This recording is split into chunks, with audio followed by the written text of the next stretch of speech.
Hi there, this is Thomas from Investment Excel.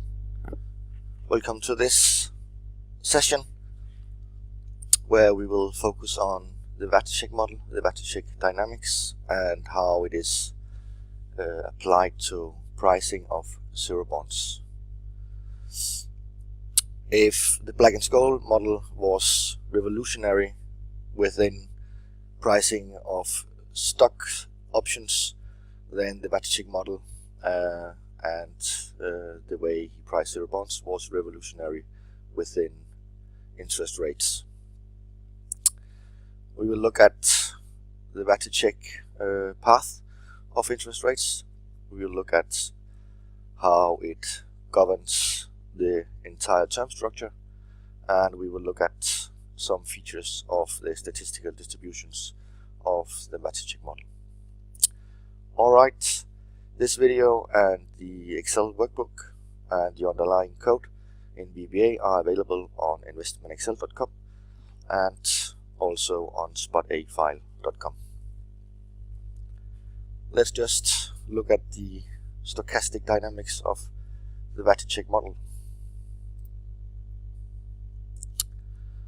First, the Vasicek model is an interest rate model. It's a one-factor model with what we call a Markov property. That means that all information needed for future distributions of the short rate is captured by the information in the current and observed interest rate. The original model, the original stochastic model, is described here in the first row. A stochastic differential equation characterized by a mean reverting drift on the left hand side of the dt.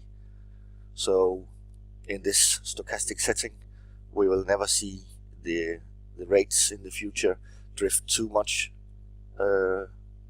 ahead or below the mean reverting level, which is specified ex ante, and it's the parameter b. And the factor a here is the speed of the mean reversion. So whenever there is a difference between b and the predicted rate in the future, then there is like a physical law in the process that makes the predicted rate get closer to the mean reverting level. On the right hand side we have the diffusion process or the stochastic part of the process. This process is what we normally call a Vasicek process, but actually it's not Markovich's contribution, it's Ornstein-Uhlenbeck. But because the Vasicek model has become so famous and seminal, this has been associated with Vasicek himself. We can solve easily this SDE, and it takes this form.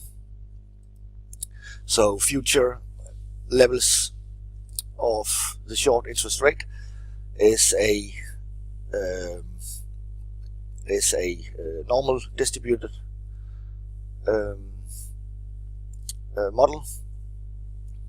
So we see here the drift and stochastic element on the right hand side. Equally easily we can calculate the two moments for the normal distribution, the mean here, and as we can see, the mean is only conditional